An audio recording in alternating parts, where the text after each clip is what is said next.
Bismillahirrahmanirrahim. Assalamualaikum warahmatullahi wabarakatuh.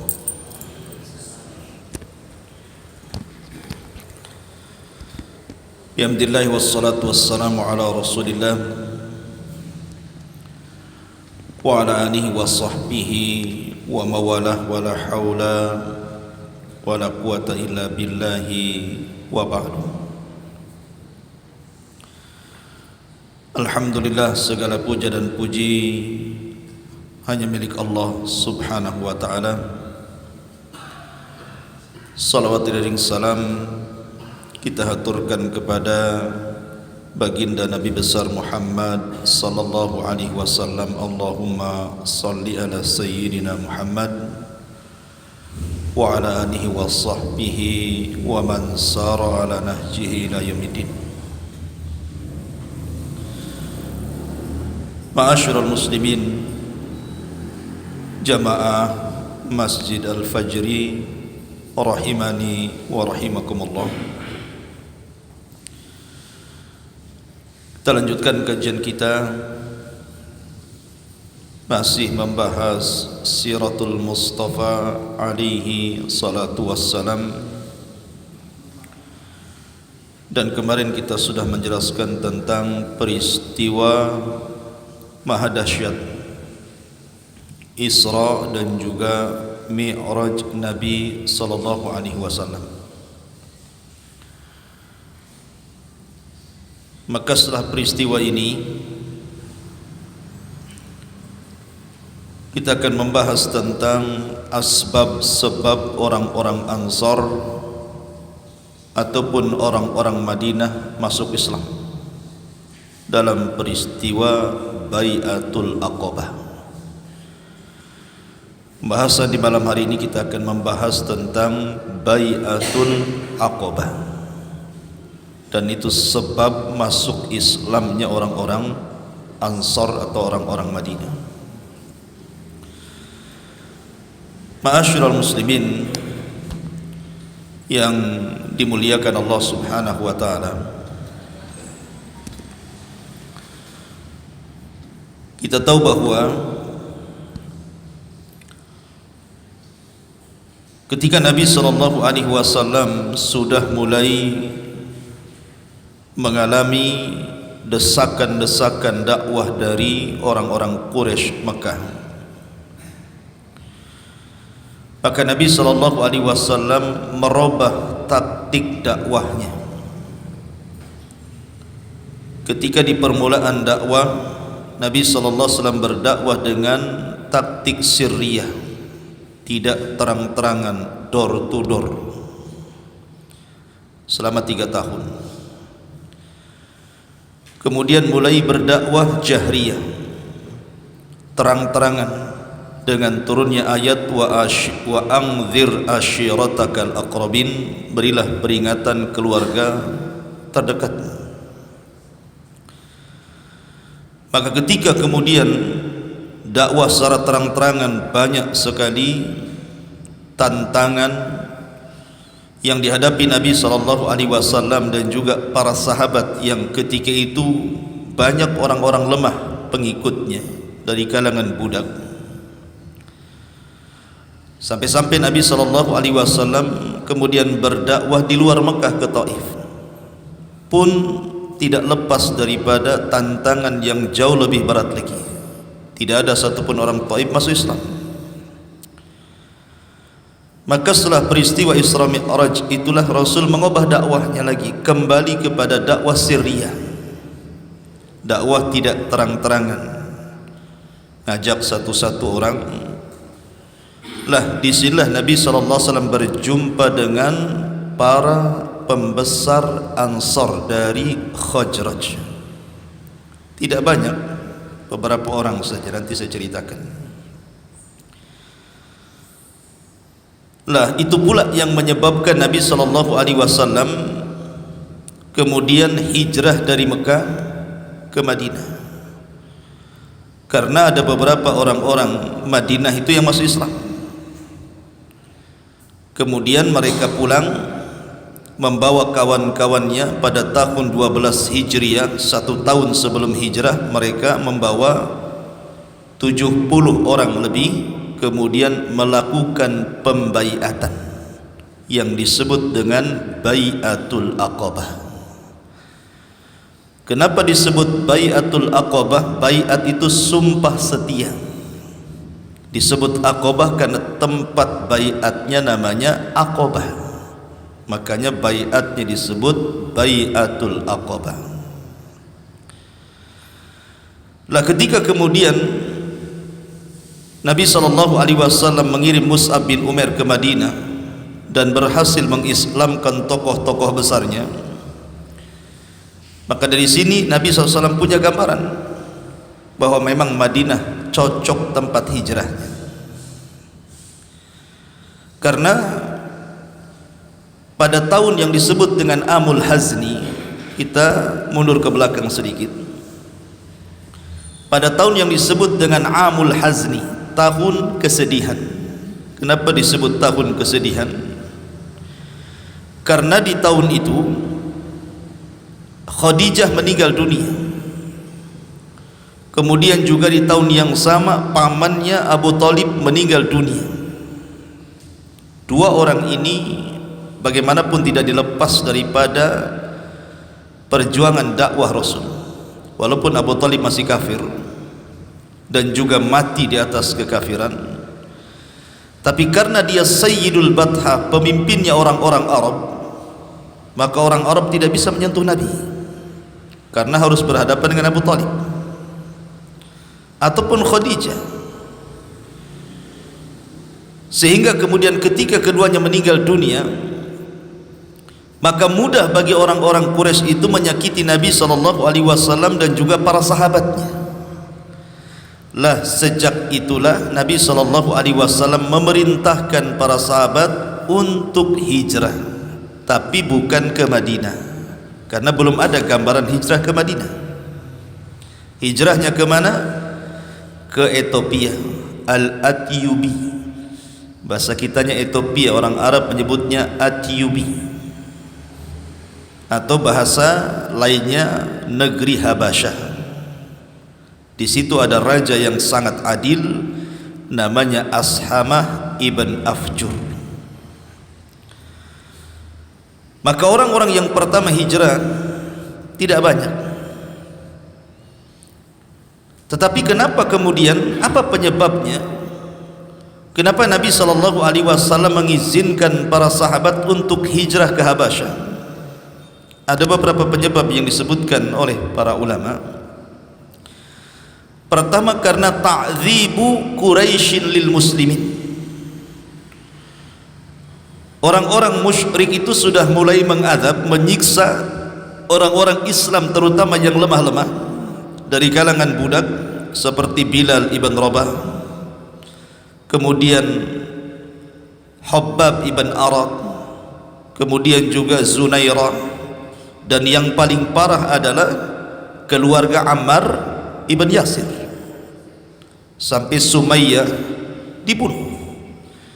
Kemudian Yasir pun dibunuh di tangan Abu Jahal, kecuali Ammar ketika itu masih kecil. Maka kalau ini dibiarkan akan terus terjadi pembantaian.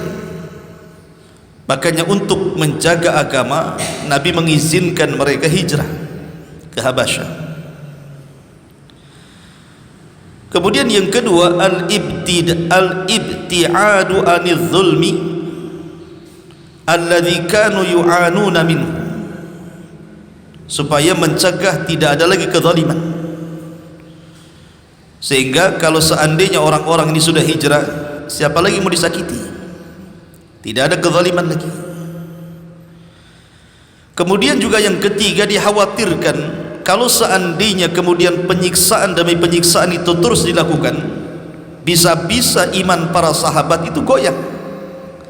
Boleh jadi nanti murtad lagi karena tidak tahan. Makanya Nabi membiarkan mereka hijrah.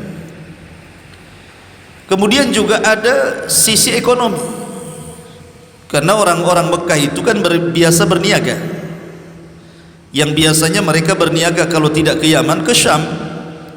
Boleh jadi ketika mereka hijrah ke Ethiopia bisa ada ladang baru untuk berdagang, membuka areal baru, karena mereka memang ahli berniaga.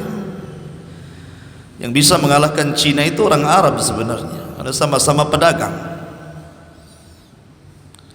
Kemudian juga ta'minul musa'adati fil majalil askari min kibalil ahbas, karena alasannya di negara Ethiopia itu kaumnya tidak suka dengan kekerasan, sehingga negeri itu sangat aman sekali, cocok memang untuk hijrah itu. Kan ada pilihan sebenarnya, ke Yaman bisa, ke Syam bisa. Kenapa ke Ethiopia? Karena dikenal Ethiopia itu memang negerinya aman, rajanya adil walaupun Nasrani. Kemudian juga tidak ada orang Arab yang ke situ masalahnya. Kalau ke Yaman masih ada banyak orang Arab kan gitu ya. Nanti ketemu lagi orang-orang Quraisy di sana. Ataupun ke Syam ketemu lagi dengan kerombongannya Abu Jahal. Nah, kalau ke Ethiopia kan tidak ada orang yang hijrah ke sana ataupun berniaga ke Habasyah gitu ya. Lebih aman lagi di sana. Ditambah-tambah sekali lagi, Nabi SAW sangat paham siapa rajanya, siapa Ashamah ibn Afjur yang menguasai Afrika kala itu ya, menguasai negeri Ethiopia. Makanya ini salah satu jasa besar daripada Raja Ethiopia kala itu, Ashamah ibn Afjur atau dikenal dengan Najasyi, sebab orang-orang Afrika tersebarnya Islam di sana karena berbangga dengan rajanya. Sampai hari ini di Afrika kan tersebar. Di masa Utsman ibn Affan radhiyallahu an, Utsman orang yang pertama kali menyeberangkan tentara lewat lautan. Belum ada sejarahnya. Di zaman Nabi belum ada perang laut. Di zaman Abu Bakar juga sama. Di zaman Umar sebenarnya sudah didesak. Ketika Muawiyah menjadi gubernur Syam itu, Muawiyah minta, karena pasukan kaum muslimin sudah kuat, minta sama Umar agar Umar ini mengizinkan kaum muslimin diseberangkan lewat lautan. Tetapi Umar kemudian berdiskusi dengan para pedagang dan bertanya kondisi lautan. Macam mana kondisi lautan itu? Orang naik kapal itu rasanya seperti apa? Ketika melihat bahayanya lebih besar, maka Umar mengatakan, demi Allah saya tidak akan menyeberangkan satu pasukan pun di lautan. Ketika Umar meninggal dunia, kemudian Utsman menjadi khalifah. Utsman didesak lagi oleh Muawiyah. Akhirnya kemudian Utsman mengizinkan menyeberangkan pasukan sampai ke daratan Afrika, dengan syarat, kata Utsman, jangan dipaksa. Mau ikut silahkan, tidak ikut tidak apa-apa. Maka Muawiyah mempersiapkan pasukan menyeberangi lautan, akhirnya membebaskan Afrika. Tersebarlah Islam di Afrika sana, dan orang Afrika bangga dengan rajanya. Ethiopia itu Raja Habasyah. Kenapa? Karena satu-satunya raja di zaman Nabi yang beriman adalah Ashamah ibn Afjur, Raja Najasyi. Taib, ma'asyiral muslimin yang dimuliakan Allah Azza wa Jalla, itu diantara kenapa sebab kaum muslimin kemudian sampai hijrah ke Habasyah. Dan di sini ada faedah besar. Satu, as-sabru ala syiddati wal bala fi sabilillah, bahwa seseorang itu dilatih kesabaran ketika menghadapi sebuah ujian yang sangat berat di jalan Allah. Harus sabar. Tekanan-tekanan dakwah di Quraisy itu perlu dengan kesabaran. Alhamdulillah antum masuk Islam sejak kecil sampai hari ini nggak ada yang merongrong agama antum. Maksudnya dari luar. Sekarang yang merongrong agama itu bukan dari luar, dari dalam. Orang Islam sendiri yang menjelek-jelekan Islam. Orang-orang Islam sendiri yang berusaha mengaburkan ajaran Islam. Kalau dulu jelas-jelas musuhnya. Sehingga di Mekah saja mereka sudah sabar sedemikian rupa. Kemudian hijrahnya dari Mekah ke Ethiopia ini bukan hijrah yang kaling-kaling, bukan hijrah dekat jaraknya. Tidak ada pesawat, tidak ada kendaraan, paling tinggi naik unta. Unta pun makhluk hidup, bisa capek, bisa lelah. Di tengah jalan bisa saja ada perampok, kemudian dengan cuaca ekstrim yang sangat panas, dingin yang bersangatan, macam-macam. Tapi bagaimana iman para sahabat itu luar biasa, ikhwan. Saya enggak yakin kalau antum hidup di zaman itu suruh hijrah ke Habasyah, bagus kelonan aja di rumah. Mana bisa ngaji saja ya, dari Bengkong ke sini ya juga mikir-mikir, kecuali yang serius saja mau ngaji ya. Ma'asyiral muslimin yang dimuliakan Allah Azza wa Jalla. Jadi di sini kita melihat ada ibrah sabarnya para sahabat itu luar biasa, contoh terbesar. Kemudian yang kedua, sabatul mu'minin ala aqidatihim wa dinihim. Bagaimana kuatnya agama para sahabat itu luar biasa. Betul-betul digembleng oleh Allah Azza wa Jalla dengan berbagai macam ujian, mereka tidak murtad. Tidak ada satupun sahabat Rasul yang murtad, tidak ada. Hanya orang Syiah saja yang mengatakan Abu Bakar murtad sepeninggal Nabi, Umar murtad sepeninggal Nabi, Utsman murtad, Aisyah, Hafsah, dan hampir mayoritas sahabat murtad kecuali beberapa para sahabat katanya. Pertama Salman Al-Farisi, Miqdad ibn Aswad, Abu Dzar Al-Ghifari, Ali bin Abi Thalib. Enak kali murtadkan Abu Bakar. Kalau kita banding-bandingkan Abu Bakar dengan Ali, jauh. Abu Bakar itu orang nomor 2 setelah Nabi, dari segi iman, dari segi pengorbanan, dari segi apapun. Bagaimana mereka mengatakan Abu Bakar kafir, Umar kafir? Mana akalnya? Tidak ada satu sahabat yang murtad. Ma'asyiral muslimin yang dimuliakan Allah Azza wa Jalla. Kemudian juga faedahnya di sini, lihat bagaimana kasih sayang Rasul kepada sahabatnya. Rasul tidak mau ada orang yang disiksa lagi. Makanya Nabi SAW memiliki kasih sayang yang luar biasa kepada umatnya. Daripada engkau ditekan, disiksa di sini, sudahlah cari tempat yang tenang ibadah di sana. Ini bentuk kasih sayang Nabi pada umatnya. Dan dari sini pula Allah sedang mempersiapkan bagi orang-orang yang beriman bahwa Islam ini bukan hanya milik orang Arab. Dengan hijrahnya para sahabat ke beberapa negara di luar Arab, Allah sedang mempersiapkan bahwa Islam juga akan tersebar di Afrika. Dan betul di zaman Utsman, Afrika dikuasai kaum muslimin. Dan hari ini banyak orang Islam di sana. Ma'asyiral muslimin, bagaimana kisah hijrah ini? Ma'asyiral muslimin yang dimuliakan Allah Subhanahu wa taala. Hijrah ke Afrika, Ethiopia atau Habasyah itu dilakukan 2 kali. Yang pertama al-hijratul ula ilal Habasyah, hijrah yang pertama ke Habasyah. Nanti ada lagi hijrah yang kedua. Lah ketika kemudian para sahabat Nabi SAW mendapatkan tekanan dari para pembesar Quraisy,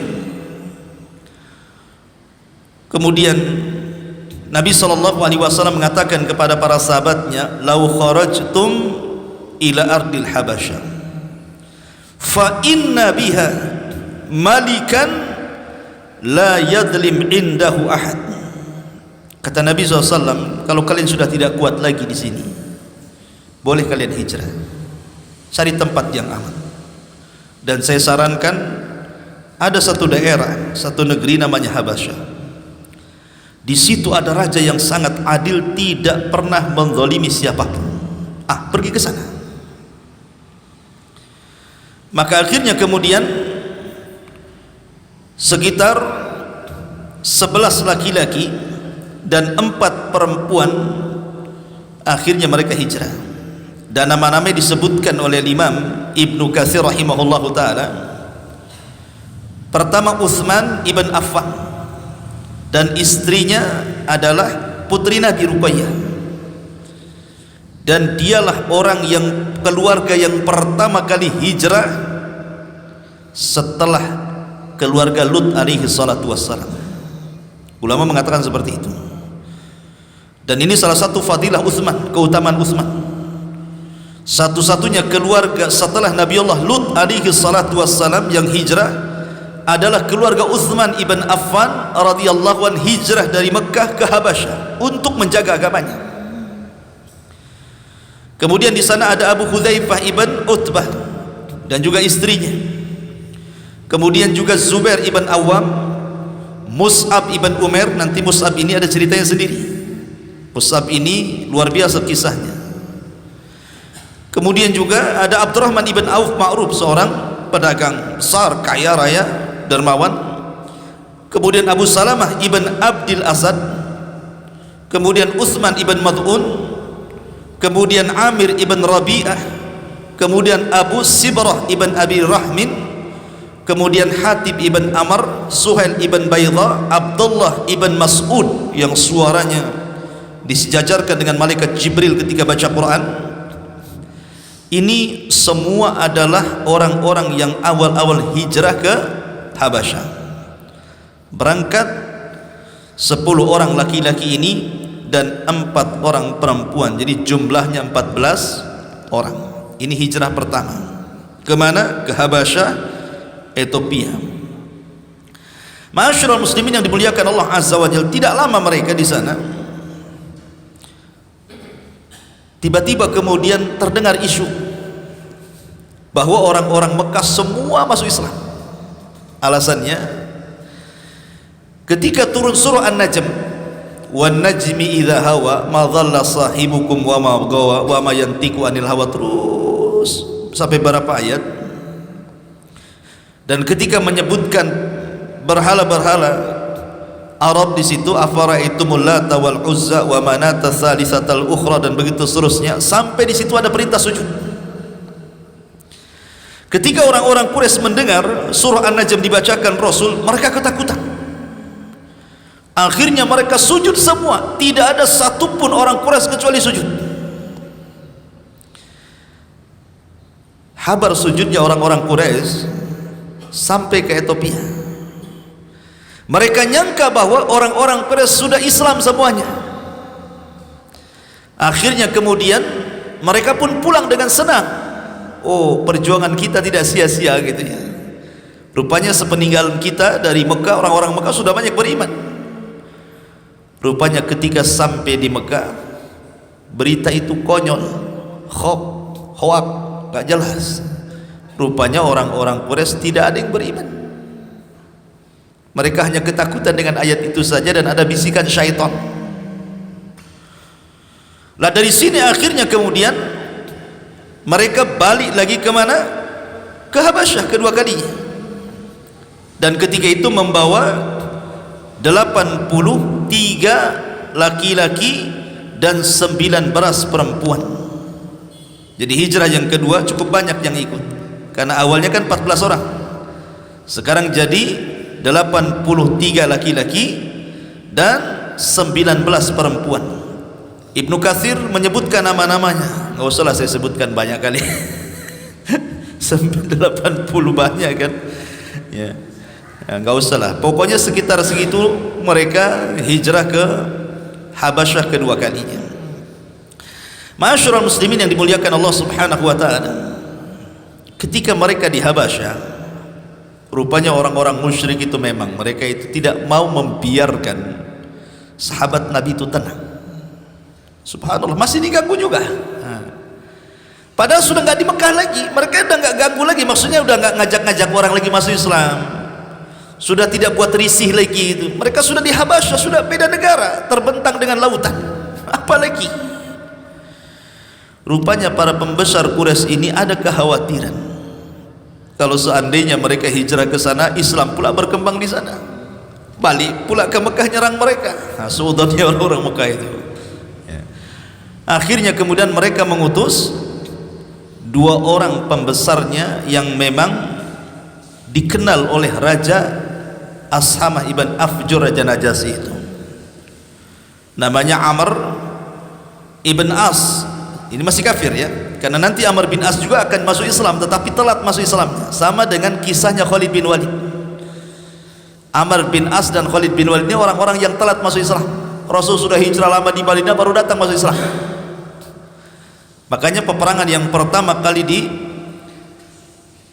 dilibatkan dari dua orang ini, Khalid bin Walid, adalah perang Mu'tah melawan Romawi. Itu perang pertama yang dilalui oleh Khalid ibn Walid radhiyallahu anhu.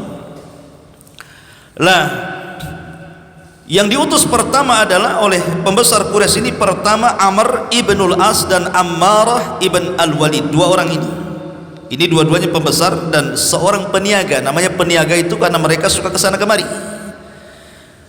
Jadi mereka ke Persia, ke Romawi, jadi kena raja-raja. Dua orang ini, Amr bin As ini, jadi bukan orang biasa. Termasuk juga Raja Najasyi mereka kenal. Makanya para pembesar Quraisy ini menyuruh dua orang ini untuk datang ke Raja Najasyi memberikan hadiah agar memulangkan orang-orang hijrah itu, kembalikan ke Mekah. Itu tujuan jeleknya di situ. Tapi Najasyi itu, ikhwan, raja cerdas.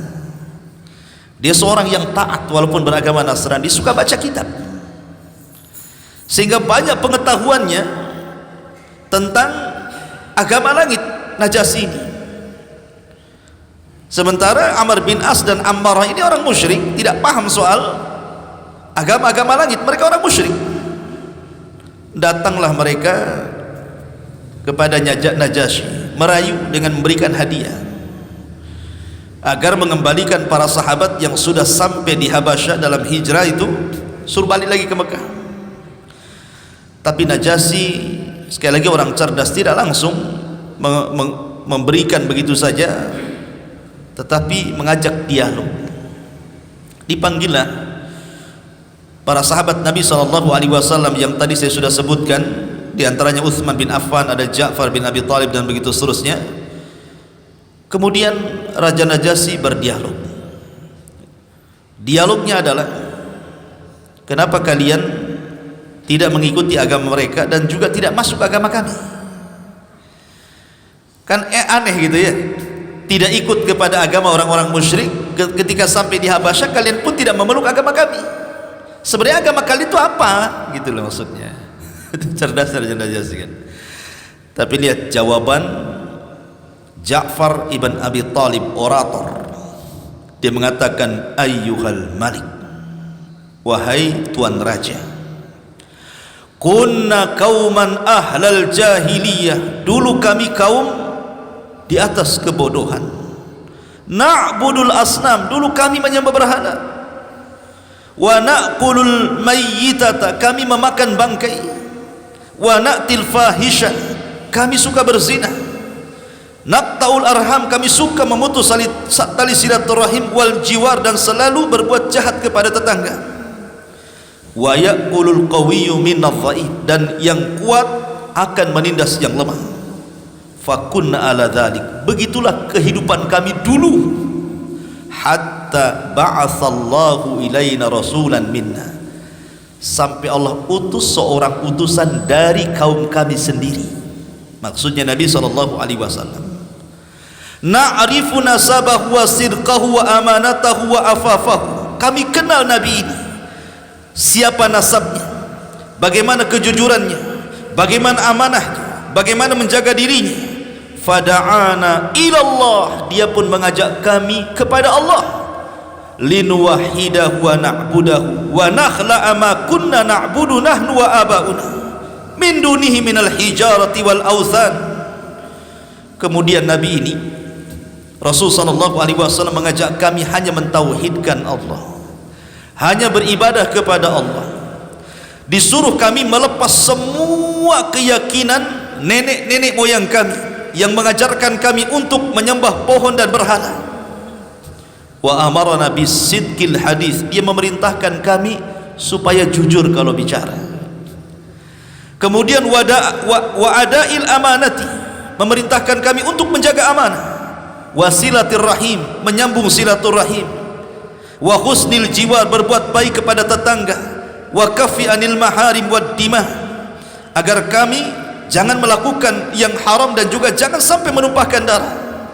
wa nahana 'anil fawahish, kami dilarang berzina, wa qauliz zur, berdusta dengan perkataan, wa akli malil yatim, memakan harta anak yatim, wa qadfil muhsanati, menuduh wanita baik-baik pezina, wa amarana an na'budallaha wahdah, dan kami juga diperintahkan hanya mengesahkan Allah, la nusyrik bihi syai'an, tidak boleh menyekutukan dengan siapapun. Wa amarana bis salati waz zakati was siyam, Nabi itu juga memerintahkan salat, kemudian zakat, kemudian puasa. Maka fasaddaqnahu wa amannahu bi wattaba'nahu ala ma jaa bihi minallah, sebab itulah kami benarkan dia, kami beriman dengan dia, kami ikuti dia, apapun yang datang dari Allah kita ikuti. Maka kami menjadi hamba-hamba tauhid dan tidak pernah menyekutukan Allah.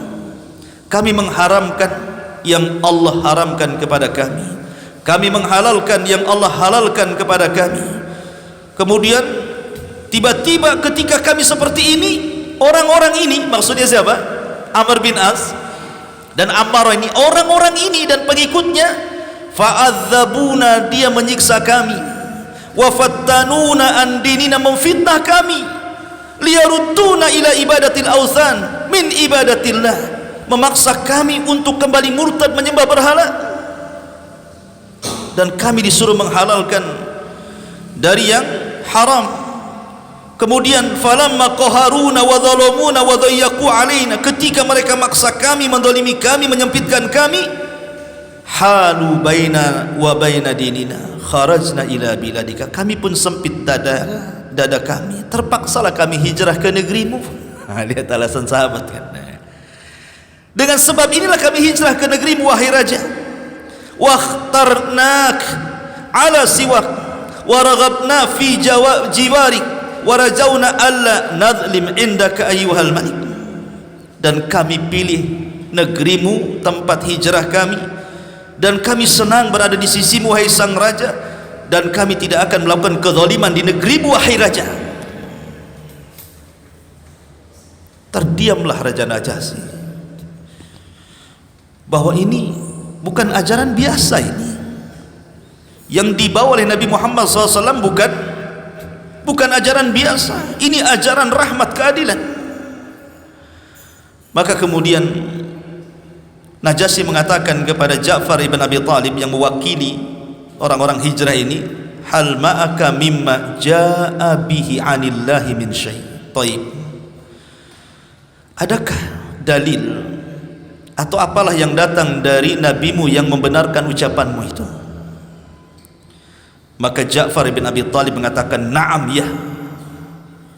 Kemudian Raja Najasyi mengatakan, faqra'hu alayya, kalau gitu bacakan kepadaku. Akhirnya kemudian Raja Najasyi mendengarkan bacaan Quran yang dibaca Ja'far ibn Abi Talib yang sangat indah, ka ha ya ain sad, dzikru rahmati rabbika 'abdahu Zakaria idh nada rabbahu nidaan khafiyah, sampai kepada wadhkur fil kitabi Maryam idin tabadat min ahliha makanan syarqiyya fattakhadat min dunihim hijaban fa arsalnaha ilaiha ruhana fatamassala laha basharan sawiyya, ila akhir surah Maryam. Dijelaskan kata Ummu Salamah. Ummu Salamah itu salah satu wanita yang ikut hijrah, istri daripada Abu Salamah, yang kemudian Abu Salamah meninggal, akhirnya menikah dengan Nabi. Dia mengatakan, ketika Raja Najasyi mendengar bacaan ayat Al-Quran yang dibaca oleh Ja'far bin Abi Talib, apa kata dia? Baka, dia pun menangis. Wallahi, demi Allah, Najasyi menangis hatta dhallat lihyatahu wa bakat asafiqatahu hatta akhdalu masahifahum hina sami'u ma tala alaihim, sampai dia menangis, kemudian bercucuran air mata, janggutnya penuh dengan air mata. Tiba-tiba Najasyi mengatakan, inna hadha walladhi jaa bihi Isa la yakhruju min miskatin wahidatin in talaqa fala wallah la usallimuhum ilaikuma. Kata Najasyi, demi Allah, orang yang kau maksudnya Nabi SAW, dia telah membawa persis yang dibawa oleh Isa bin Maryam. Maka nabimu dengan Isa bin Maryam membawa dari satu sumber.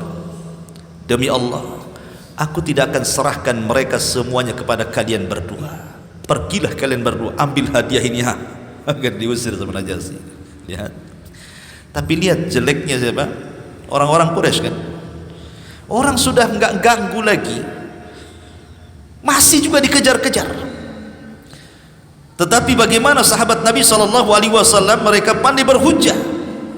Sebab itulah mereka istiqamah dalam agama. Makanya pentingnya ilmu, ikhwan. Karena hanya dengan ilmu lah orang bisa istiqamah itu. Jangan tinggalkan majelis ilmu, di mana saja ada majelis ilmu antum hadir. Karena hanya dengan itu antum bisa istiqamah. Ma'asyiral muslimin yang dimuliakan Allah Azza wa Jalla. Kembali ke depan. Tadi kan kita tarik ke belakang, kita tarik ke depan.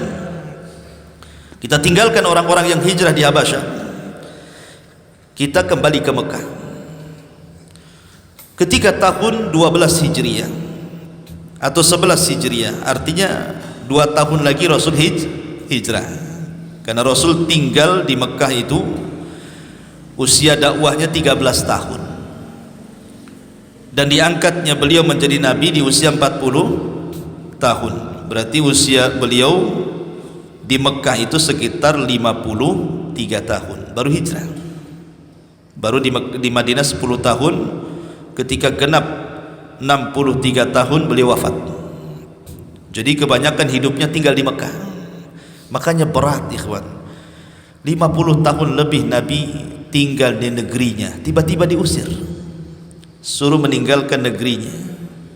Coba antum tiba-tiba kemudian diusir dari Indonesia, antum disuruh kemana gitu kan? Kalau mungkin asalnya Malaysia, diusir ke Malaysia, udah jelas negaranya kan itu. Tetapi ini kan tempat kelahirannya di Mekah. Tiba-tiba kemudian diusir ke tempat yang bukan asal kelahirannya, kan berat, ikhwan. Berat sekali tantangan Rasul itu.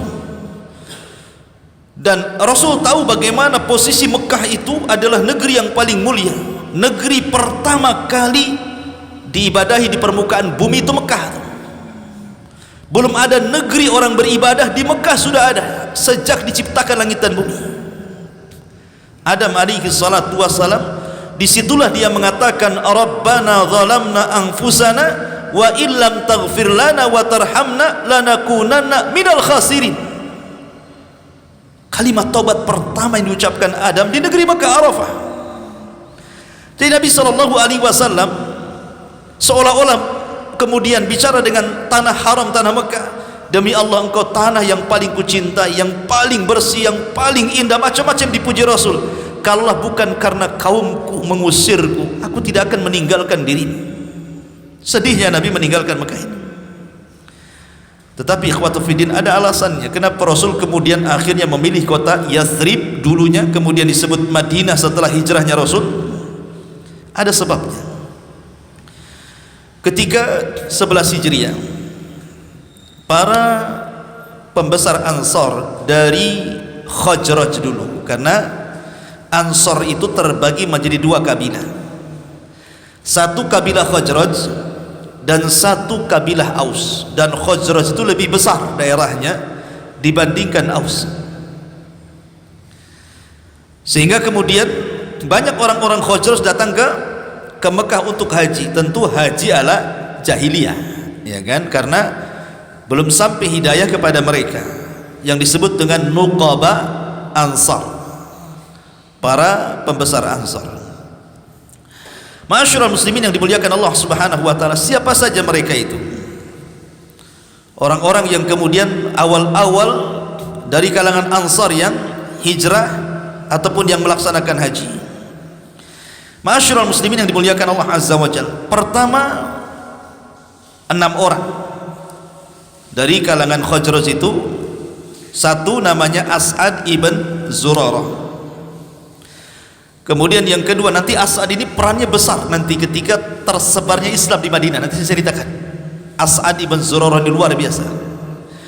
Kemudian Auf ibnul Harith, kemudian Rafi ibn Malik, kemudian Qutbah ibn Amir ibn Hudaidah, kemudian Uqbah ibn Amir ibn Nabi, kemudian Jabir ibn Abdullah. Ini Jabir ini juga terkenal sahabat Rasul, putra dari tokoh namanya Abdullah ibn Haram. Ada ceritanya sendiri, menarik. 6 orang ini di tahun 11 Hijriah mereka haji ke Mekah. Kemudian mendengar di Mekah itu ada orang yang mengaku Nabi. Dan ingat, pernah saya ceritakan di sini, salah satu penyebab besarnya kenapa orang-orang Ansar masuk Islam, karena mereka sebelum masuk Islam mereka sudah mendengar maklumat kenabian. Sudah tahu orang-orang Ansar itu dari mana? Dari orang-orang Yahudi. Karena orang-orang Yahudi itu mereka rela ratusan tahun tinggal di Madinah, hijrah loh dari Yerusalem Palestina.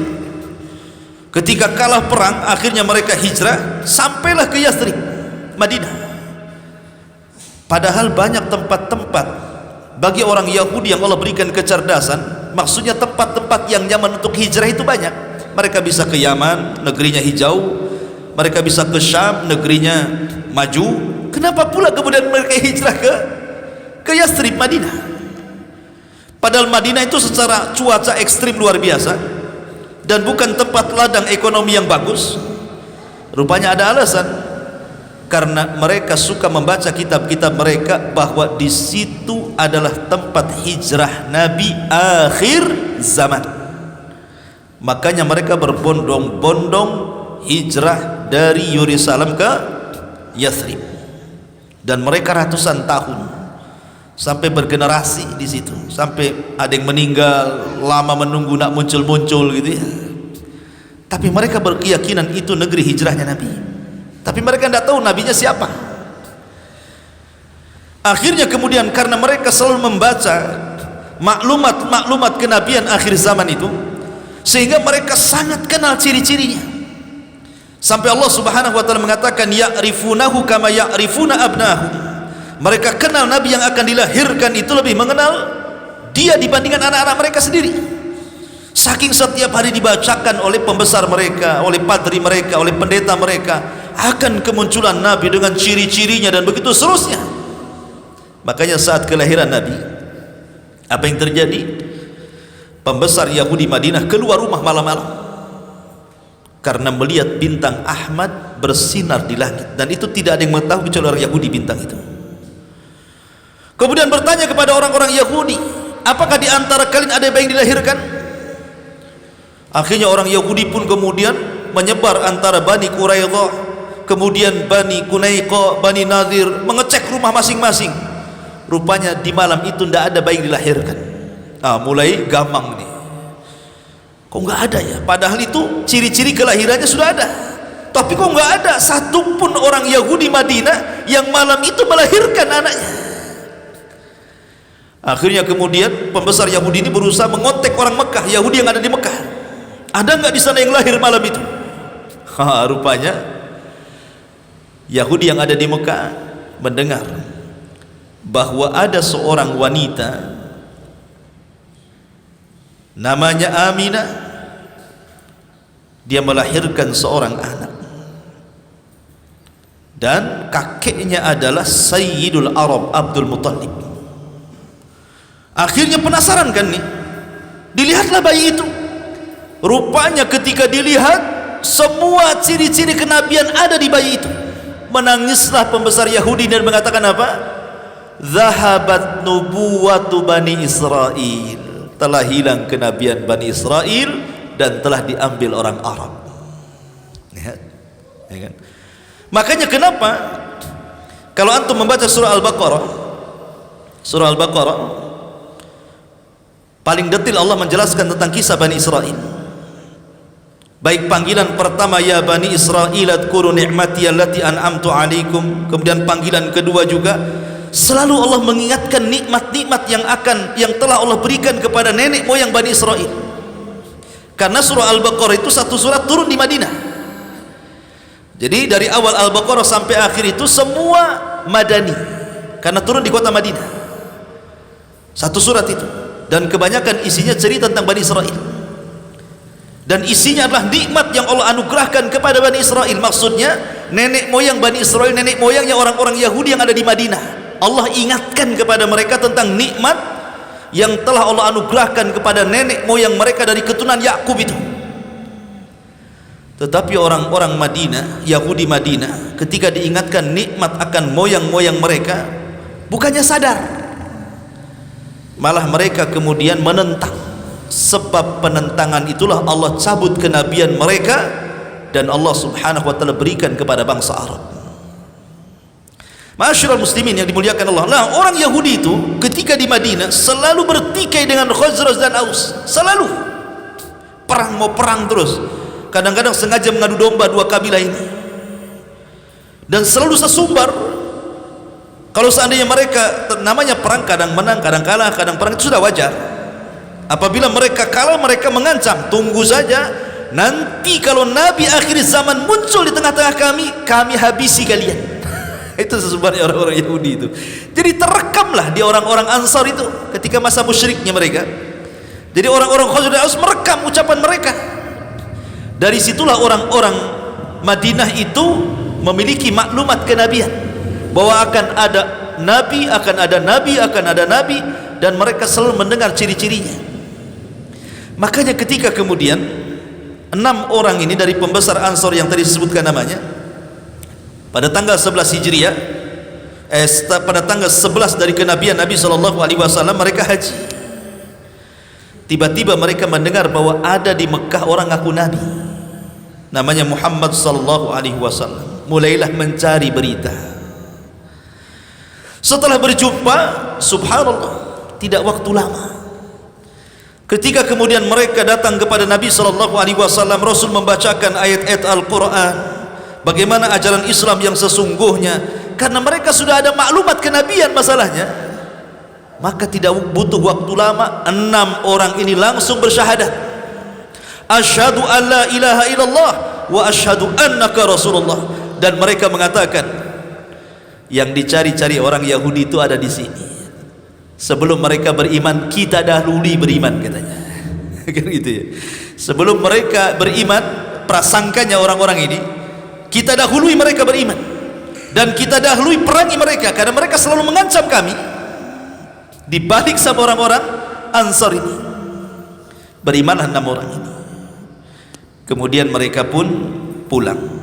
Kemudian mereka mengatakan kepada Nabi, wahai Rasul, sebaiknya kau kirim ke tempat kami seorang juru dakwah,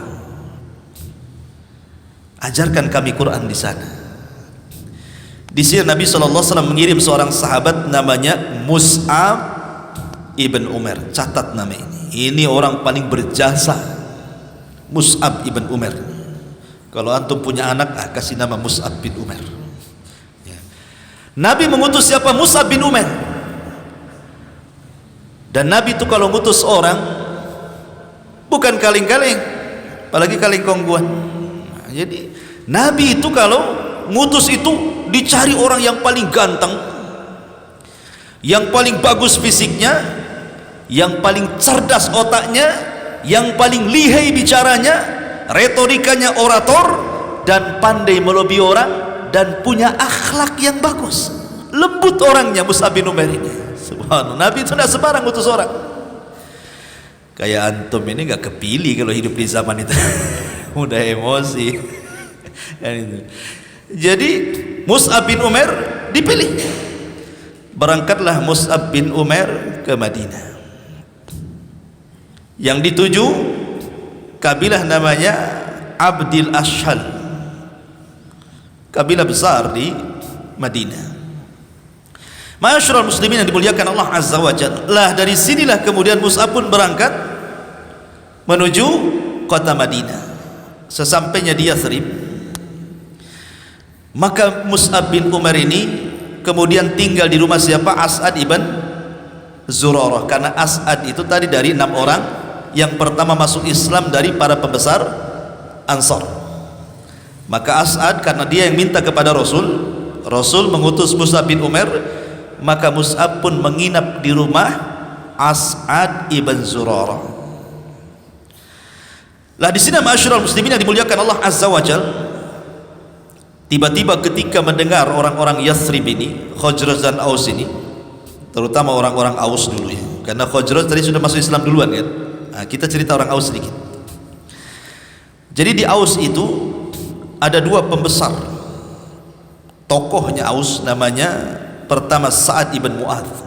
Ini wali Allah, kematiannya bergoncang arsy Allah. Bayangkan makhluk Allah terbesar bisa bergoncang gara-gara kematian siapa? Sa'ad ibn Mu'adz. Ini tokoh pertama Aus.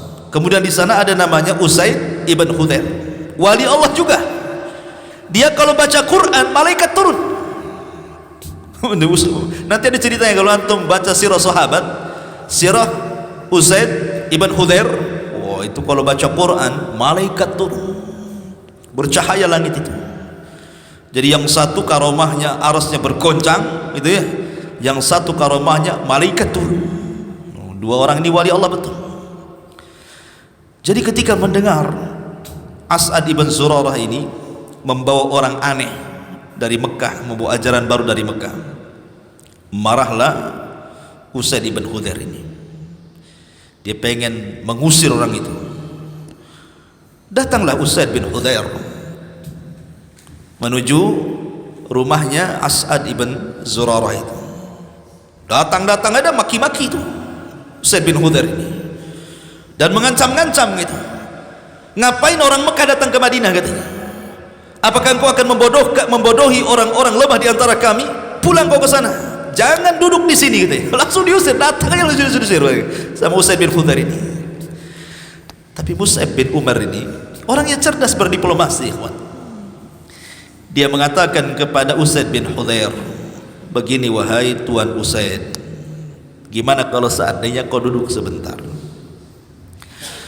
Aku akan menjelaskan tentang agama yang kubawa. Kalau seandainya cocok dengan telingamu, alhamdulillah. Kalau tidak cocok, saya balik. Tidak usah diusir. Kan enak tuh bahasanya kan. Objektif namanya ya. Kalau kau memang apa yang saya akan bacakan kau suka, alhamdulillah. Enggak suka, saya balik. Selesai. Tidak ada usir-usiran di sini. Lah Usaid bin Hudzair ini orang cerdas. Dia pembesar, tidak mungkin seseorang dijadikan pembesar kalau tidak cerdas kan gitu ya. Akhirnya dia duduk di hadapan Mus'ab. Lah As'ad ibn Zurarah sudah membisikkan sebelum kedatangan Usaid ibn Hudzair ini kepada Mus'ab, wahai Mus'ab, ini yang datang ini bukan orang biasa, ini pembuka pintu hidayah kepada kaumnya. Kalau kau bisa mengislamkan dia, wah nikmat besar. Dibisikin sama As'ad ibn Zurarah ini. Mulailah ketika datang Usaid bin Hudzair duduk, kemudian Mus'ab membacakan ayat-ayat Al-Quran, menjelaskan tentang agama Islam itu seperti apa, seperti tadi yang dijelaskan oleh Ja'far di hadapan Najasyi, bagaimana ajaran Islam itu sedemikian luar biasanya, penuh dengan rahmat itu ya. Tiba-tiba kemudian lembutlah hatinya Usaid bin Hudzair ini, langsung lembut. Bahkan dia mengatakan, demi Allah, agama yang kau bawa itu indah sekali, tidak ada ajaran seperti itu dalam agama kami. Bagaimana caranya aku bisa masuk agamamu? Gitu langsung masuk Islam, subhanallah ya. Dia sahabat ikhwan, sekali dibacakan Quran masuk iman ke hati mereka itu. Kita hari-hari dibacakan Quran keras saja hati kita, tidak jelas gitu ya. Itulah hati kita ini keras sekali, tidak banyak maksiat mungkin hati kita keras ini ya.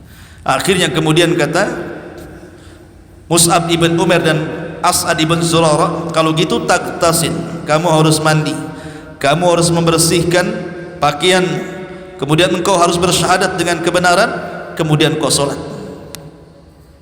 Akhirnya dia pun mandi, kemudian dia pun membersihkan dirinya, kemudian kembali bersyahadat, kemudian dia pun melaksanakan sholat. Lah Usaid bin Hudzair ini ingin merayu pimpinan besarnya Aus, siapa? Sa'ad bin Ubadah, kan belum masuk Islam. Dia cari Sa'ad bin Ubadah ini sama Usaid bin Hudzair.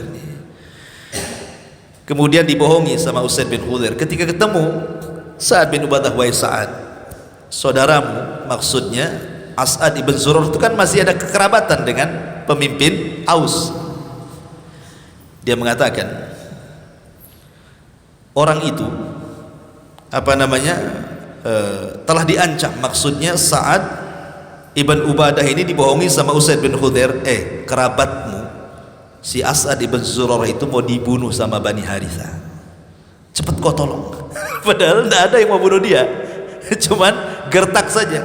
Itu kerabatmu itu, si As'ad ibn Zurarah itu mau dibunuh oleh kabilah Bani Haritha. Case-nya saya tidak tahu, cepat tolong sebelum dia dibunuh, katanya. Oh, hamiah jahiliyahnya datang ke kabilahannya. Orang Arab itu mereka fanatik kabilah, fanatik suku.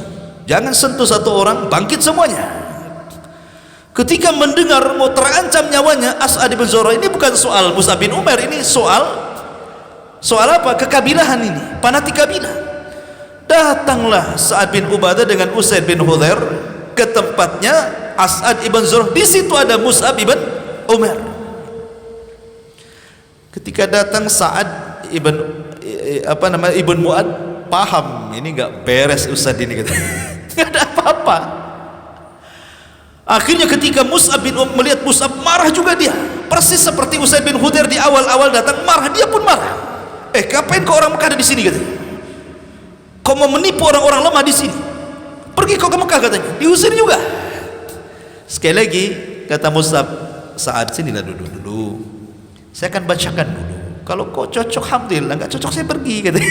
Persis seperti yang dikatakan kepada Usaid bin Khudair.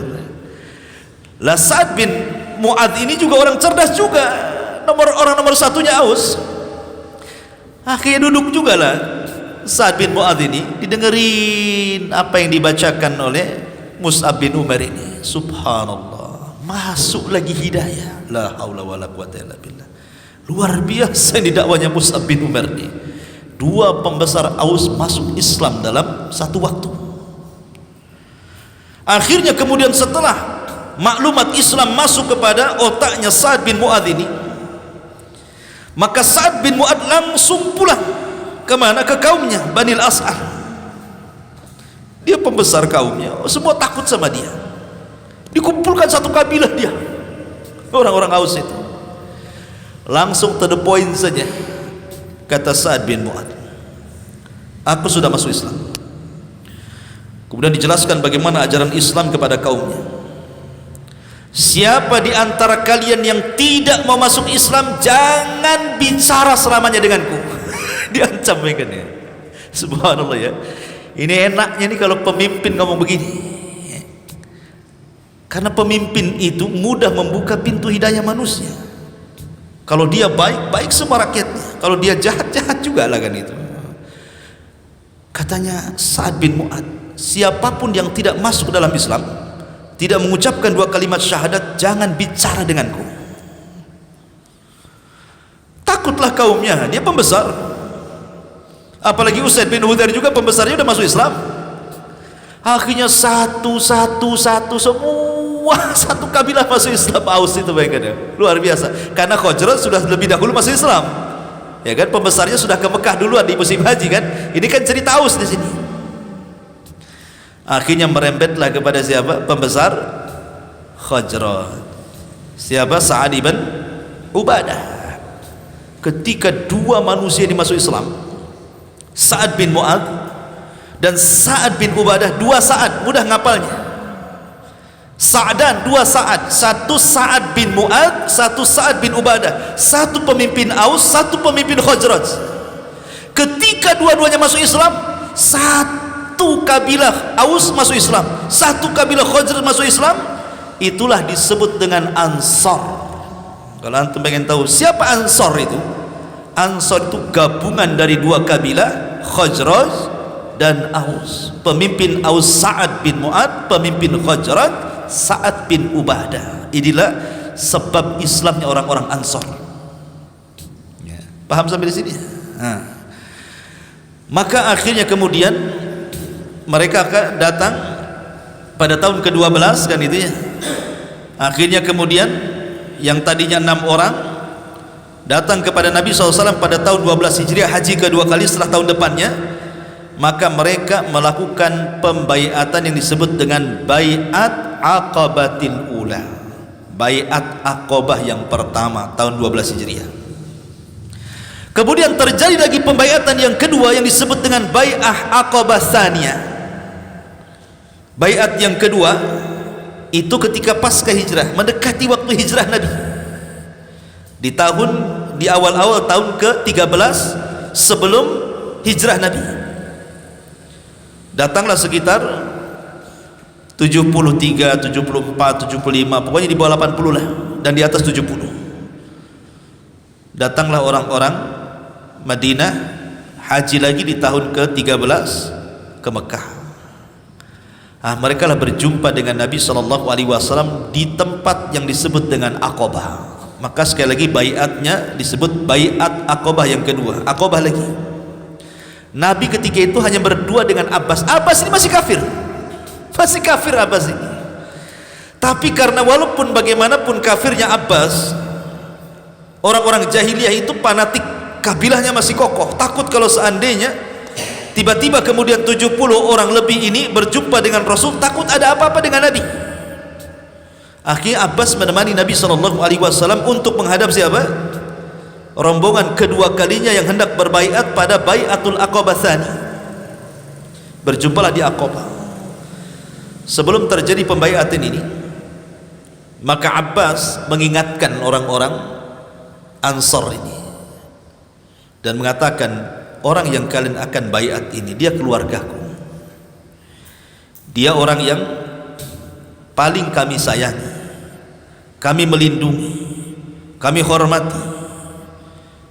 Apakah saya yakin kalau seandainya saya serahkan saudaraku ini kepada kalian, kemudian kalian bawa ke kota Madinah, kalian jamin keselamatannya? Padahal masih kafir Abbas ini, tetapi dia membela Nabi. Sekali lagi hamiyah jahiliyah karena kesukuan di sini. Makanya jasa Abbas inilah ketika Abbas ikut perang dalam Badar. Abbas ini ikut tentara siapa? Abu Jahal. Dia di belakang tentara Abu Jahal melawan tentara kaum muslimin. Di perang Badar itu ketika setelah hijrah Abbas ikut perang melawan Nabi. Tapi Nabi mengingatkan kepada orang Ansar, nanti kalau terjadi perang jangan bunuh Abbas. Itu diantara jasanya. Jangan bunuh Abbas. Makanya ketika terjadi perang Badar enggak dibunuh Abbas, kena tawanan. Kemudian setelah itu masuk Islam setelah perang Badar. Tapi di sini Nabi SAW diingatkan. Setelah kemudian terjadi perjanjian mereka akan melindungi Nabi SAW, maka mereka pun melakukan pembaiatan yang kedua. Namanya bai'ah Aqabah yang kedua. Apa janji setia pada bai'at Aqabah pertama dan pada bai'at Aqabah yang kedua? Adapun pada bai'at Aqabah yang pertama, dijelaskan oleh ahli sejarah bahwa Nabi SAW sebagaimana dijelaskan dalam hadis Ubadah ibn Samit radhiyallahu an, bagaimana Rasul berpesan kepada mereka. Apa kata Ubadah bin Samit? Perhatikan ini isi bai'at Aqabah yang pertama, bagus sekali. Bay'ana Rasulullah sallallahu alaihi wasallam lailatal aqabatil ula. Rasul telah mengambil sumpah setia kami di malam bai'at Aqabah yang pertama, kata Ubadah bin Samit. Ala nusyrika billahi syai'an, agar kami tidak boleh menyekutukan Allah dengan siapapun. Tauhid pertama. Tauhid, pentingnya tauhid di sini sebelum yang lainnya. Kemudian wala nasrik, kami dilarang mencuri, karena kebiasaan bangsa Arab, mereka suka menjadi perampok padang pasir. Tidak boleh mencuri lagi. Kalau sudah masuk ke agama Rasul, tidak boleh merampok, tidak boleh merompak, tidak boleh mencuri. Wala nazni, yang ketiga tidak boleh berzina. Ingat ketika saya menjelaskan bagaimana pernikahan ala jahiliyah, semua perzinahan, ya kan? Dan itu adat istiadat mereka berzina. Kemudian yang keempat, wala naqtulu auladana, kami tidak boleh membunuh anak-anak kami, karena tradisi orang-orang jahiliyah itu wal mau'udatu su'ilat bi ayyi dzambin qutilat. Jadi mereka suka mengubur anak perempuan hidup-hidup dan membiarkan anak laki-laki, karena menurut mereka anak laki-laki mulia, anak perempuan hina, maka dikubur hidup-hidup. Kami dilarang membunuh anak-anak kami lagi. Wala na'tihi bi buhtanin naftarihi baina aidina wa arjulina. Kita tidak boleh dusta lagi. Sesama kita tidak boleh berdusta, karena orang aib menganggap dusta itu aib. Wala na'sihi fi ma'ruf, dan kita tidak boleh bermaksiat dalam hal kebaikan. Fa in waffaitum falakumul jannah. Kata Rasul, kalau kalian melaksanakan isi baiat ini, kujamin kalian masuk surga. Fa in ghasyitum min dzalika syai'an fa ukhidtum bihaddihi fid dunya fa huwa kafaratun lahu. Tapi kalau kalian kemudian menyelisihi janji setia ini, kemudian kalian masih mencuri, kalian masih berzina, tiba-tiba kemudian kalian diadili di dunia dengan hukum hudud, kalau mencuri potong tangan atau murtad dipenggal lehernya gitu ya, maka hukuman-hukuman di dunia itu kafarah bagi kalian. Artinya kalian sudah dihukum di dunia, tidak akan dihukum lagi di akhirat, karena itu kafarahnya. Tetapi kata Nabi SAW, kemudian wa in sutirtum alaihi ila yaumil qiyamah, tapi kalau kalian berbuat dosa, kalian mencuri atau yang lainnya, kalian tidak sempat tertangkap, tidak sempat diadili di dunia. Kalau mencuri tidak sempat dipotong tangan karena tidak melaporkan kepada hakim, fa amrukum ilallah, maka urusan kalian dikembalikan kepada Allah. Insya'a azab, kalau Allah mau Allah azab kalian, wa insya'a ghafar, kalau Allah mau Allah ampuni kalian. Ini isi baiat yang pertama. Isi baiat yang kedua, sumpah setianya adalah dijelaskan oleh Abbas ibn Ubadah ibni Nadkhalat al-Ansari radhiyallahu anhu. Dia mengatakan, ya ma'syarul Khazraj, hal tadruna ala ma tubayi'una hadar rajul. Wahai orang-orang Khazraj, orang-orang Ansar, kamu tahu enggak maksud kalian baiat ini? Apa sih maksud kalian baiat ini? Qalu, mereka mengatakan, na'am ya. Qala innakum tubayi'unahu ala harbil ahmari wal aswadi minan nas. Kalian akan membayat orang ini di atas peperangan melawan orang-orang yang berkulit merah dan berkulit hitam dari kalangan manusia. Artinya konsekuensinya kalian akan perang. Makanya kenapa tauhid itu fasil antara hak dengan yang batil, dan selamanya hak dengan batil itu akan perang. Konsekuensinya berat kan? Perang. Tapi bukan berarti Islam tegak di atas peperangan, tidak. Karena dari 20 lebih peperangan Rasul yang terjadi pertumpahan darah bisa dihitung dengan jari. Selebihnya damai. Menunjukkan bahwa perang itu bukan satu-satunya solusi gitu. Ada solusi lebih daripada itu, damai. Menunjukkan Islam tidak dibangun dengan peperangan, jangan salah. Kemudian dia mengatakan, fa in kuntum tarawna annakum idza nuhikat amwalukum musibatan wa asrafukum qatlan aslamtumuhu faminal an fahuwa wallahi hizyun dunya wal akhirah in fa'altum. Dia mengatakan, jika kalian, ini masih perkataan Abbas ya, Abbas ibn Abdul Muttalib, yang tadi saya katakan Rasul ditemani Abbas, ini masih perkataan Abbas. Jika kalian seandainya harta kalian kemudian tidak siap untuk diserahkan, maksudnya untuk membela orang yang akan kau baiat kalian ini, atau kalian serahkan orang ini, maksudnya Rasulullah SAW, kepada musuh-musuh kalian, demi Allah, kata Abbas, ini kehinaan bagi kalian dunia dan akhirat kalian. Padahal masih kafir dia ngomong gitu ya. Ya, subhanallah. Kemudian dia mengatakan, wa in kuntum tarawna annakum wafuna lahu bima da'autumuhu ilaihi ala nuhkatil amwal wa qatlil asrafi fakhuduhu fahuwa wallahi khairud dunya wal akhirah. Tapi kalau kalian mau menjaga dia, kalian mau dengan harta kalian membela dia, kalian mau betul-betul membela dengan darah daging kalian semua kepada orang yang kalian bayat ini demi Allah, itu kebaikan dunia dan akhirat bagi kalian. Kemudian banyak sekali cerita, akhirnya mereka pun siap membaiat Rasul. Apa isinya?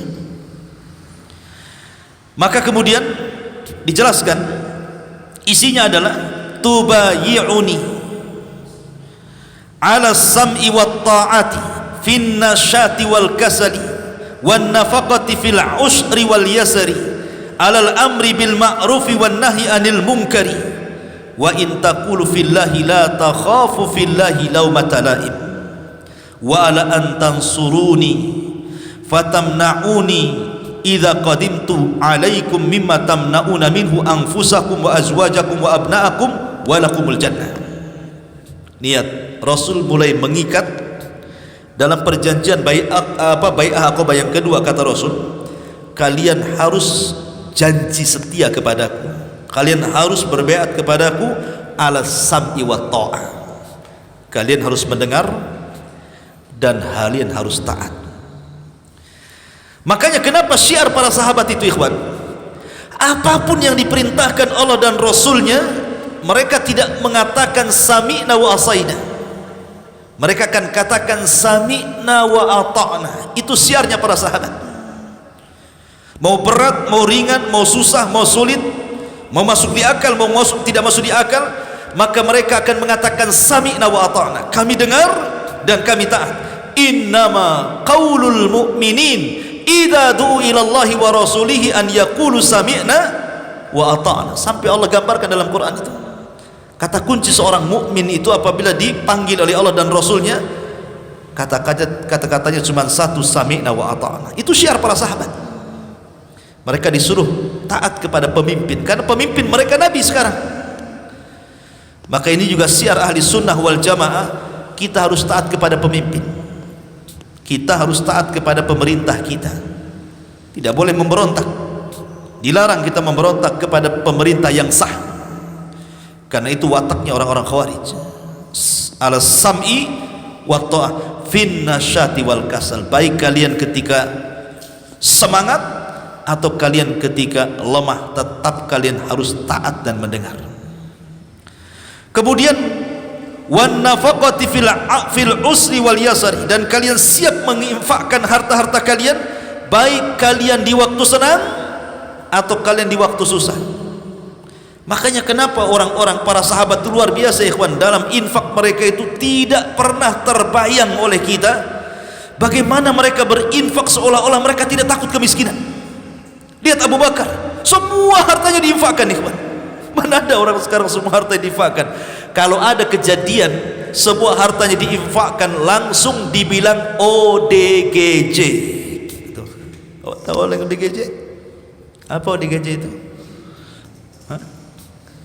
ODGJ, gangguan jiwa. Ya, orang gila. Kalau orang menginfakkan semua hartanya pasti bilang, oh, gila deh, itu kan uang, kenapa dikasih? Gitu kan. Langsung digila-gilakan sama orang itu kan. Orang waras dibilang gila, gimana orang gila itu? Ya. Ma'asyiral muslimin yang dimuliakan Allah Azza wa Jalla, alal amri bil ma'rufi wan nahyi anil munkar, dan kalian siap memerintahkan manusia kepada kebaikan. Bukan hanya itu saja, mencegah manusia dari kemungkaran. Orang mudah mengajak kebaikan, solat bisa, tapi ketika di atas kemungkaran belum tentu orang bisa mencegahnya. Makanya dua-duanya yang dipisah. Ajak manusia kepada kebaikan, cegah dari kemungkaran. Dan kalian harus mengatakan yang benar, dan tidak boleh takut kepada siapapun kecuali kepada Allah. Rasul memberikan penegasan, kalian harus mengatakan yang benar itu benar, yang salah itu salah, dan kalian tidak perlu takut kepada manusia. La takhafuna fillahi laumata laim. sebanyak apapun manusia mencela kalian gara-gara kalian menegakkan kebenaran, jangan takut, ada Allah di antara kalian, kata Nabi. Langsung didoktrin tauhid, ya kan? Kemudian kata Nabi sallallahu alaihi wasallam, wa ala antang suruni, dan kalian wajib menolong aku, membela diriku seperti kalian membela diri-diri kalian, membela istri-istri kalian, membela anak-anak kalian. Kalau kalian siap, walakumul jannah, kau dapat surga semuanya, kata Nabi. Ini kan, ini baiat Aqabah yang kedua. 70 orang ini sami'na wa ata'na, siap mendengar, taat, laksanakan. Itu bahasa tentaranya. Maka akhirnya kemudian mereka pun pulang. Ketika mendengar ada kresak-kresuk, orang-orang Quraisy mulai dengar nih, ada apa kok ada kumpul orang-orang Madinah di Aqabah ini membaiat Nabi SAW. Mulai gusar nih orang-orang Quraisy ini, ada apa ini kresak-kresuk di Aqabah ini? Dari situlah akhirnya mereka pun mulai menekan orang-orang Madinah. Tetapi yang 70 lebih ini banyak yang selamat, mereka keburu pulang ke Madinah sebelum kemudian dihadang oleh orang-orang Mekah. Cuma 2 orang saja yang kemudian tertangkap. As'ad ibn Zurarah tangkap, tapi kemudian lepas. Yang satunya dibawa ke Mekah, tapi kemudian mendapatkan perlindungan, akhirnya lolos juga dan selamat semuanya sampai di kota Madinah. Sejak itulah dari baiat Aqabah yang kedua tersebarlah Islam di kota Madinah dengan sebab dakwah Mus'ab ibn Umair tadi. Rasul dengar di Madinah berkembang Islam, kemudian yang di Habasyah juga itu dengar bahwa di Madinah sudah banyak orang. Disitulah mulai penekanan dakwah Rasul semakin dipersempit dan mulai ada ancaman pembunuhan. Ketika ada ancaman pembunuhan, di mana Abu Jahal sudah mempersiapkan laki-laki terbaik dari semua suku, kemudian sidang di sebuah tempat namanya Dari Nadwah. Bayangkan Dari Nadwah ini yang mendirikan kakeknya Nabi, tapi dipakai untuk merencanakan pembunuhan Nabi. Ya. Mereka sidang di situ, mencari solusi gimana caranya membunuh Nabi. Akhirnya sampai kemudian iblis ikut terlibat dalam rapat. Kira-kira nih, kalau iblis ikut terlibat dalam rapat, apa yang terjadi dalam rapat itu? Iblis ikut rapat. Kalau iblis ikut rapat, selesailah urusan kan itu. Dia menyamar seperti Syekhun Najd, orang tua kakek-kakek dari Najd. Jadi ketika Darun Nadwah Abu Jahal sedang rapat, masuklah kakek tua ini, Najd ini, jelmaan dari iblis ini, ikut rapat. Tamu tak diundang. Kemudian dia mengenalkan dirinya begini, akhirnya boleh masuk dalam rapat. Udah kacau lah kalau iblis ikut rapat, ikhwan. Ada ceritanya. Tetapi subhanallah, ketika banyak ide-ide tentang soal mau membunuh Rasul, Abu Jahal lah yang paling cemerlang idenya. Semua dibantah ide-ide orang-orang itu, kecuali Abu Jahal, Amr bin Hisham, atau dikenal dengan Abul Hakam. Ide saya, bagaimana kalau seandainya kalian dari kabilah-kabilah masing-masing kirim pemuda terbaik kalian, sebab kalau satu orang saja untuk membunuh si Muhammad itu, nanti kabilahnya bisa bangkit, balas dendam dia. Tapi kalau semua kabilah terlibat, kamu ngirim berapa anak muda, kamu ngirim berapa anak muda, kamu berapa, semua kabilah terlibat, kemudian kita membunuh dia, kabilahnya tidak mungkin bangkit, dia akan menghadapi banyak kabilah. Kata iblis, sodakta, kau benar. Ini iblis ikut idenya siapa? Abu Jahal. Bayangkan, iblis ikut Abu Jahal, harusnya Abu Jahal ikut iblis kan? Subhanallah ya, Abu Jahal kan. Akhirnya serempaklah, mereka pun menyiapkan pasukan dengan hadiah besar. Siapa yang menangkap dan membunuh Rasul 100 ekor unta besar, bisa buka dealer unta atau ya. Akhirnya terdengarlah tentang pembunuhan ini, rencana pembunuhan ini. Dari situlah maka Allah Subhanahu wa taala izinkan hijrah. Bagaimana kisah hijrah? Masih panjang kisahnya. Insyaallah kita lanjutkan karena sudah jam 9. Ini ada pertanyaan, kita baca dulu pertanyaannya. Bismillah. Afwan di luar dari tema. Ustadz, ana punya saudara laki-laki abang ana. Saudara laki-laki abang ana. Maksudnya? Ya saudara lah ya, abang gitu ya maksudnya. Mengikuti suatu aliran atau ajaran di mana kita harus syahadat ulang dan penghasilan kita per bulan harus dikeluarkan kepada perkumpulan tersebut dan nanti akan dibagikan ke janda-janda, anak-anak yatim. Sebetulnya ini ajaran apa Ustaz? Bagaimana caranya ana menasihati abang anak tersebut? Mohon nasihatnya. Syahadat ulang maksudnya apa? Manusia itu terlahir alal fitrah. Lihat hadisnya. Nabi SAW mengatakan, kullu maulud yuladu alal fitrah fa abawahu yuhawidani au yunassirani au yumajjisani. Titik sampai di sini hadisnya. Setiap bayi yang dilahirkan ke permukaan bumi itu di atas fitrah, mengenal siapa Rabbnya, ditanamkan tauhid rububiyah itu. Tapi kemudian orang tuanya yang menjadikan dia Yahudi, satu, atau orang tuanya yang menjadikan dia Nasrani, dua, atau orang tuanya yang menjadikan dia Majusi, tiga. Dan hadisnya titik sampai di sini. Ini ada koma. Dalam hadis ini tidak ada kata-kata dan bapaknya yang menjadikan dia Muslim. Paham? Gak ada kan kata-kata? Bapaknya yang menjadikan dia Yahudi, bapaknya yang menjadikan dia Nasrani, bapaknya yang menjadikan dia Majusi. Titik sampai di sini. Dan tidak ada kata-kata bapaknya yang menjadikan dia Muslim. Kenapa? Karena asal bayi itu Muslim. Nah itu loh pengambilan dalilnya, istidlalnya di situ. Lalu apa pengulangan syahadat? Kecuali kalau dia murtad. Kalau dia masuk Nasrani ingin balik ke Islam, ya syahadat lagi. Kalau dia masuk Yahudi, masuk kemudian murtad, balik lagi syahadat lagi. Atau Majusi masuk Islam, syahadat lagi. Kalau dia murtad ya. Atau mendatangkan nawaqidul Islam, pembatal-pembatal Islam, melakukan kesyirikan dan yang sejenisnya, seperti yang disebutkan dalam kitab Nawaqidul Islam, pembatal-pembatal Islam itu disebutkan. Kalau dia mendatangkan pembatal-pembatal Islam yang 10 ya balik syahadat. Nah, kalau tidak masuk ke agama lain, tidak juga mendatangkan pembatal Islam, kemudian suruh syahadat, maksudnya apa? Setiap hari kita syahadat, antum loh dalam sholat syahadat terus. Antum dalam sholat tasyahud itu asyhadu an la ilaha illallah wa asyhadu anna, hari-hari antum sehari 5 kali minimal kalau antum sholat.